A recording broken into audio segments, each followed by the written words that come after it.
ভোলার দেলোয়ার। সিরাজগঞ্জে আওয়ামী লীগের দুই গ্রুপের সংঘর্ষের সময় গুলিবিদ্ধ সমকাল প্রতিনিধি আব্দুল হারিম মারা গেছেন। পৌর মেয়র সহ 11 জনের নামে মামলা। শিশুদের পিঠে চড়ার ঘটনায় চাঁদপুরের হাইমচর উপজেলা আওয়ামী লীগের নেতাকে দল থেকে বহিষ্কার। জামালপুরে আজও বিক্ষোভ।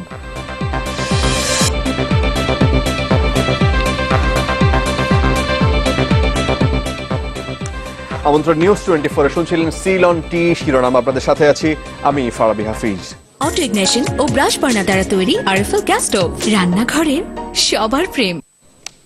খাগড়াছড়ির আলুটিলায় ভয়াবহ সড়ক দুর্ঘটনায় 11 জন নিহত হয়েছেন। ঘটনাস্থলে উদ্ধার কাজ চালাচ্ছে ফায়ার সার্ভিস। প্রত্যক্ষদর্শী ফায়ার সার্ভিসের এক কর্মী জানিয়েছেন যে একজন বৌদ্ধ ভিক্ষুর শেষকৃত্য চলছিল সেখানে। এ সময় নিয়ন্ত্রণ হারিয়ে তাদের চাপা দেয় একটি ট্রাক।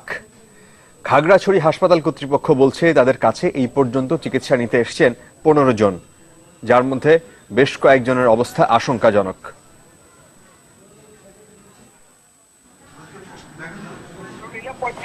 সামনে বৌদ্ধদের একটা ভান্ত মারা গেছিল, ওই ভান্ত মারা যাওয়ার পরে শেষকৃত্য অনুষ্ঠান চলছিল।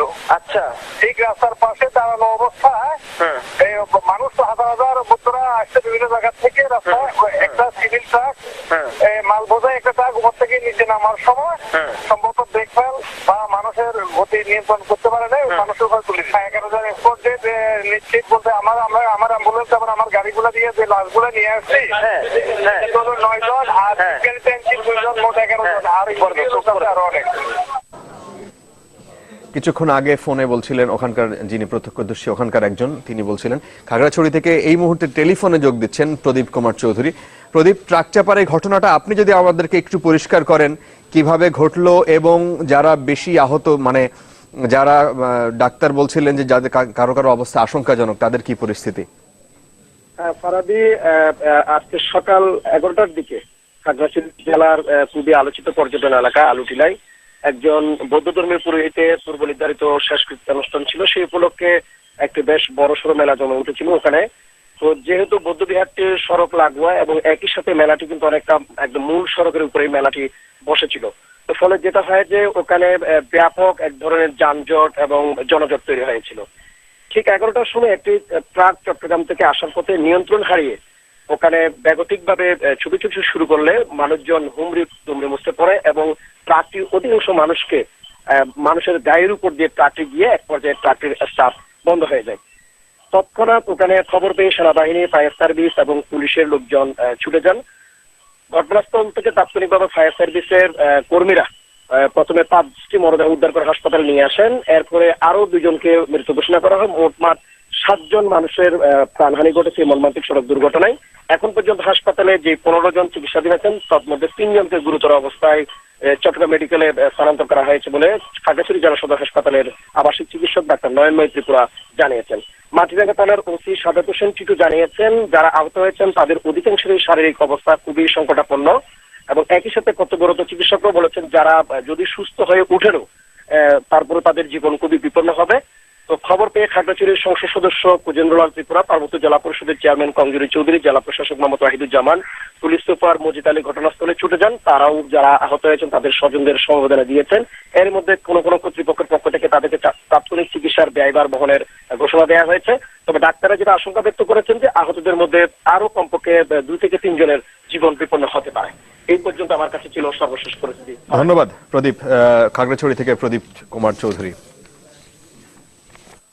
A1 পাইপ মাটির 1200 ফুটের বেশি গভীর পর্যন্ত চাপ নিতে সক্ষম। বছরের পর বছর পার, নো টেনশন। আনোয়ারের A1 বোরিং পাইপ, চাপের বাপ। বাবার পরিচয় ছাড়া কিভাবে বড় হবে ছোট্ট শিশু মারিয়া, আর তার মাকেই বা সমাজ কি চোখে দেখবে, এমন নানা প্রশ্নের উত্তর দিয়ে দিয়েছেন হাইকোর্ট। বাবার না মেলানো সম্পর্কটাকেও অবশেষে জোড়া লাগিয়ে দিয়েছেন বিচারপতি AKM আব্দুল হাকিমের নেতৃত্বে 2 সদস্যের একটি বেঞ্চ। মারিয়ার মা মাইনুরের করা মামলায় বাবা যে যাবজ্জীবন সাজা খাটছিলেন সেখানেই জামিন চাইতে গিয়ে বিয়ে করতে বাধ্য হয়েছেন দেলোয়ার। মাসুদুর রহমান এ নিয়ে একটি রিপোর্ট করেছেন, দেখুন। এমন ঘটনা হয়তো গল্পেই সম্ভব, কিন্তু জীবনের বাঁকে বাঁকে কিছু বাস্তবতা যেন কল্পনাকেও হার মানায়। প্রেম করে বিয়ে কিংবা প্রেমের পর বিচ্ছেদ অথবা প্রতারণা, সাধারণত এই সবই তো হয়, কিন্তু অন্তরঙ্গ প্রেমের ফসল অনাগত সন্তানকে ফেলে চলে যাওয়া, তারপর সাজা খেটে সেই সন্তানের মাকে বিয়ে করার ঘটনা সত্যি বিরল বটে। ভোলার চর ভেদুরিয়ার মাইনুর বেগম আজ থেকে ৮ বছর আগে তার গভীর প্রেমের সম্পর্ক হয়েছিল খালাতো ভাই দেলোয়ার হোসেনের। সে সময় মাইনুর অন্তঃসত্ত্বা হয়ে পড়লে পালিয়ে যায় তার প্রেমিক, তাই দেলোয়ারের বিরুদ্ধে ধর্ষণের মামলা করেন তিনি। সবাই রাজি ছিল, শুধু খালু রাজি ছিল না। পরে আর হয় না, পরে আমার আব্বাই মামলা দিছিল, দেওয়ার পরে মানে তাও হাজির করে না। তারপরে মানে সাজা হয়ে গেছে, পরে ধরে দিছে। ৬ বছর জেলে আসছিল, এখন মানে মিলমিশের দিকে গেছে। সেই মামলায় যাবজ্জীবন কারাদণ্ড হয় দেলোয়ারের। এরই মধ্যে যার সাজা খেটেছেন ৬ বছর। এতদিন পর জামিনের জন্য দেলোয়ার দ্বারস্থ হয় উচ্চ আদালতের। আদালত তার আদেশে সেই মেয়েকেই বিয়ে করার শর্ত দেন। শর্ত মোতাবেক ১৫ দিনের সাময়িক জামিন নিয়ে ৬ বছরের কন্যাসহ মাইনুরকে বিয়ে করেন তিনি। মামলা থেকে বাচ্চা ছিলাম, ঢাকা চলে গেছি। তারপর আমার মামলা ৩০ বছর সাজা হয়। হওয়ার পরে আমাকে ধরলে আমি এখন তার স্বীকৃতি দেওয়ার জন্য তাকে বিয়ে করি। এই ফলে আছে ছোট ফলে, আবার আমার অবৈধ ঢাকা ফলে পড়ছে, ঢাকা রয়েছে। ঢাকা থাওয়াতে এই ফলে একতরফা সাজা হয়ে গেছে গিয়া। একতরফা সাজা হওয়ার পরে আমি জেলে তো বাইরেছি, বাইরে আবার কাগজ তৌড়িয়ে আমি আপিল করি। এরপর সেই সন্তানকে লিখিতভাবে স্বীকার করে নিতে দেলোয়ারকে নির্দেশ দেন বিচারপতি এ.কে.এম. আব্দুল হাকিমের নেতৃত্বে ২ সদস্যের বেঞ্চ। একটা পথ আছে, যদি ভিকটিমকে বিয়ে করা হয়, বিয়ে করতে রাজি আছেন কিনা। তারপর বাবা আস্তে আস্তে করে বুঝাইলো। বাবা বুঝানোর পরে এক পর্যায়ে রাজি হলো। তারপর আমি কোর্টে এসে বললাম। কোর্ট তখন ভারবালি একটা অর্ডার দিল কি ওই যে জেলখানায় বিয়ে করার জন্য, কিন্তু জেল কর্তৃপক্ষ রাজি হয় না। পরে আবার আসেন ওনারা, তখন আদালত 15 দিনের জন্য জামিন দেন এবং বলেন, নির্দেশ দেন যে ওনাদেরকে বিয়ে করে আসতে হবে, কাবিননামা দেখাতে হবে। শর্ত অনুযায়ী রোববার সন্তান স্বীকৃতির প্রমাণাদি আদালতে জমা দিলে হয়তো জামিন পাবেন দেলোয়ার। তাই তো দীর্ঘ ৮ বছরের বঞ্চনা ও সংগ্রামের পর সন্তানের বাবাকে কাছে পেতে পারেন মাইনুর বেগম। ছেলের বাবাকে বলেছে দেখে শুনে রাখার জন্য, ছেলের বাবা আশ্বস্ত করেছে। মাসুদুর রহমান, চ্যানেল 24, ঢাকা। শিরোনামে শুনছিলেন জামালপুরের মেলান্দহে শিক্ষার্থীদের কাঁধের উপর দিয়ে হেঁটে যাওয়ার ঘটনায় প্রতিবাদ জানিয়ে মানববন্ধন হয়েছে সেখানে। দুপুরে শহরের কেন্দ্রীয় শহীদ মিনারের সামনে এই কর্মসূচি পালিত হয়। এতে শিশু সুরক্ষা কমিটি এবং বিভিন্ন সংগঠনের নেতারা এখানে অংশ নিয়েছেন। ওই সময় বক্তারা ওই ঘটনায় জড়িতদের অবিলম্বে গ্রেফতার এবং দৃষ্টান্তমূলক শাস্তির দাবি জানিয়েছেন। আপনারা হয়তো জানেন, গত 29 জানুয়ারি জামালপুরের মেলান্দহ উপজেলার মাহমুদপুর বহুমুখী উচ্চ বিদ্যালয়ের বার্ষিক ক্রীড়া অনুষ্ঠানে শিক্ষার্থীদের কাঁধে ভর দিয়ে হেঁটে যান স্কুলটির জমিদাতা দিলদার হোসেন প্রিন্স। বিষয়টি বিভিন্ন সামাজিক যোগাযোগ মাধ্যমে আসলে নিন্দার ঝড় ওঠে। টেকো নুডলস, সময়ে অসময়ে সব সময়। এদিকে চাঁদপুরের হাইমচরের স্কুল শিক্ষার্থীদের শরীর দিয়ে তৈরি করা কল্পিত পদ্মা সেতুতে হেঁটে যাওয়ার ঘটনায় উপজেলা চেয়ারম্যান এবং আওয়ামী লীগের সাধারণ সম্পাদক নূর হোসেনকে দল থেকে বহিষ্কারের সিদ্ধান্ত নেওয়া হয়েছে। দুপুরে মুন্সিগঞ্জের টঙ্গীবাড়িতে এক অনুষ্ঠানে এমনটা জানিয়েছেন সড়ক পরিবহন ও সেতুমন্ত্রী ওবায়দুল কাদের। এ সময় তিনি হুঁশিয়ারি দিয়ে বলেছেন, অপরাধী যত বড় নেতাই হোক, তার দায় দল নেবে না এবং দল তাকে গ্রহণ করবে না। দলেরই নেতা হোক, প্রভাবশালী যে কেউ হোক, তার বিরুদ্ধে একদিকে দলীয় ব্যবস্থা, অন্যদিকে প্রশাসন, দুই ব্যবস্থাই তার বিরুদ্ধে নেওয়া হবে এবং এই ব্যাপারে সরকারের অবস্থান অত্যন্ত কঠোর। সিরাজগঞ্জের শাহজাদপুরে আওয়ামী লীগের 2 গ্রুপের সংঘর্ষের ঘটনায় আহত সমকালের স্থানীয় প্রতিনিধি আব্দুল হাকিম শিমুলকে ঢাকায় আনার পথে মারা গেছেন তিনি। বিষয়টি নিশ্চিত করেছেন নিহতের স্বজনরা। আহত শিমুলকে বগুড়া মেডিকেল থেকে ঢাকায় আনা হচ্ছিল। পথে চিকিৎসাধীন অবস্থায় মৃত্যু হয় তার। এ খবরে সাংবাদিক, শিক্ষার্থী সহ সর্বস্তরের মানুষ বিক্ষোভ মিছিল করেছে। শাহজাদপুর উপজেলা শহরে আগামীকাল আধাবেলা হরতাল ডেকেছে স্থানীয় ছাত্রলীগ। এর আগে সকালে শাহজাদপুর থানায় সংঘর্ষের ঘটনায় একটি মামলা করেছেন ছাত্রলীগ নেতা বিজয়ের চাচা এরশাদ। আসামি করা হয় পৌর মেয়র হালিমুল হক সহ 11 জনকে। আদালতের ওপর বন্দুক রেখে জিয়া পরিবারকে ধ্বংসের ষড়যন্ত্র করছে সরকার। আজকে দুপুরে নয়াপল্টনে দলের কেন্দ্রীয় কার্যালয়ে সংবাদ সম্মেলনে এমন অভিযোগ করেছেন বিএনপির সিনিয়র যুগ্ম মহাসচিব রুহুল কবির রিজভী। আদালতের ঘাড়ে বন্দুক রেখে বিচারিক প্রক্রিয়ার নামে জিয়া পরিবারের বিরুদ্ধে অমানবিক আক্রমণ চালানো হচ্ছে। রাষ্ট্র ক্ষমতাকে কবজা করে সরকারি বন্দুক আর গোলা বারুদের অধিকারী হয়ে সকলকে ভয় দেখিয়ে নিজেদের প্রতিহিংসা চরিতার্থ করছে এ বিনা ভোটের সরকার।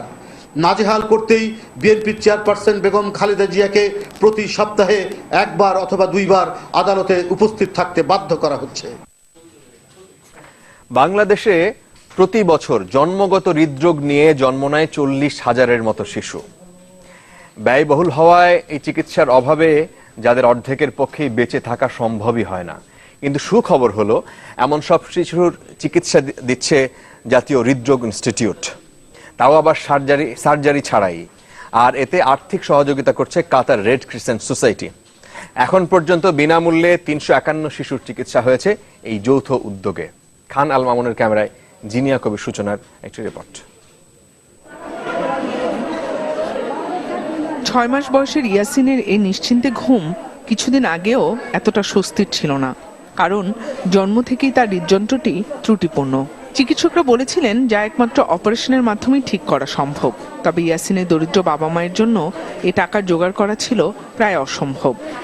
অপারেশনের অ্যামাউন্টটা ছিল অনেক বেশি, আমাদের পক্ষে সম্ভব নয় এত যে টাকাই করা। ডিভাইস হয়েছে, তারপর আমরা এখানে ভর্তি হলাম। ওনারা আসলো হঠাৎ করে আমাদের এই এখনই ডাক দেওয়ার পরে অপারেশন করানো হলো। এই যে ছিদ্রটা বড় ছিল দেখে মনে করেন যে অনেক দূর থেকে ওর শব্দটা বোঝা যেত, বুকের ভিতরে অনেক বেশি লাফাতো, সেই লাফানো একদম বন্ধ হয়ে গেছে।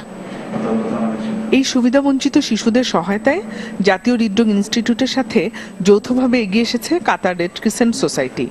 সম্পূর্ণ বিনামূল্যে ডিভাইস ও বেলুন পদ্ধতি এবং রিংয়ের মাধ্যমে 64 জন শিশুকে জন্মগত হৃদরোগের চিকিৎসা দেওয়া হয়। দুবাই এবং যুক্তরাষ্ট্রের বিশেষজ্ঞ চিকিৎসকের তত্ত্বাবধানে এই চিকিৎসা দেওয়া হয়। ওপেন হার্ট সার্জারির মাধ্যমে হৃদরোগের চিকিৎসা একটি সনাতন পদ্ধতি। আমরা এক্ষেত্রে বুক না কেটে একটি যন্ত্রের মাধ্যমে আধুনিক পদ্ধতিতে চিকিৎসা সেবা দিচ্ছি। এদেশে দরিদ্র মানুষের কথা চিন্তা করে হৃদরোগে আক্রান্ত মানুষের চিকিৎসা সেবা দিতে আমরা বাংলাদেশে এসেছি। বাংলাদেশে বর্তমানে 3 লাখ শিশু জন্মগত হৃদরোগে আক্রান্ত। প্রতি বছর 40,000 শিশু জন্মগত হৃদরোগ নিয়ে জন্মাচ্ছে। এর মধ্যে 50% শিশু বিনা চিকিৎসায় মারা যায়। জন্মগত হৃদরোগের চিকিৎসা ব্যয়বহুল হওয়ায় অনেক দরিদ্র শিশু উপযুক্ত চিকিৎসা হতে বঞ্চিত হয়। এটা অবাক করা জিনিস ছিল যে এখানে বাংলাদেশে পারবে না, এরকম কথা হয়েছিল। তারপরে যখন একটা সুবিধা আসছে তখন ওরা বলতেছে যে আমরা বিদেশি টিমের মাধ্যমে এটা তোমার টাকা পয়সার সমস্যা হবে, তাহলে আমরা এই জিনিসটা আমরা তোমাকে করে দিই। এ পর্যন্ত জাতীয় হৃদরোগ হাসপাতালের শিশু হৃদরোগ বিভাগের তত্ত্বাবধানে গত 7 বছরে red crescent society, surgery charity এবং কুয়েত জয়েন্ট রিলিফ কমিটির মাধ্যমে বিনামূল্যে 351 জন শিশুর বুক না কেটে চিকিৎসার ব্যবস্থা করা হয়েছে। এই চিকিৎসাটা হওয়া উচিত, অর্থাৎ একটা বাচ্চার যখন বুক কাটেন তাহলে কি সে মেন্টালি হ্যান্ডিক্যাপ হয়ে যাবে। নাম্বার 2, সার্জিক্যাল একটা রিস্ক থাকে।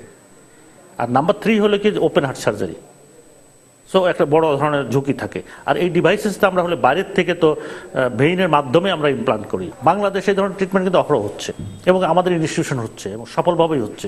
একটা রোগীর পিছনে প্রায় 2 লাখ টাকার মতো খরচ হচ্ছে এবং সেই খরচটা totally take care by the surgeon and all institution. কারণ জিনিয়া কবির সূচনা, চ্যানেল 24, ঢাকা। একটা বিরতি নিচ্ছি আমরা, ফিরে এসে আরো দেখবেন। 21শে গ্রন্থমেলায় শিশু প্রহরের ঘণ্টা অনেকের কাছেই যেন শিক্ষা সফর। হাসি মুখে বই কেনার বায়না মেটালেন অভিভাবকরা।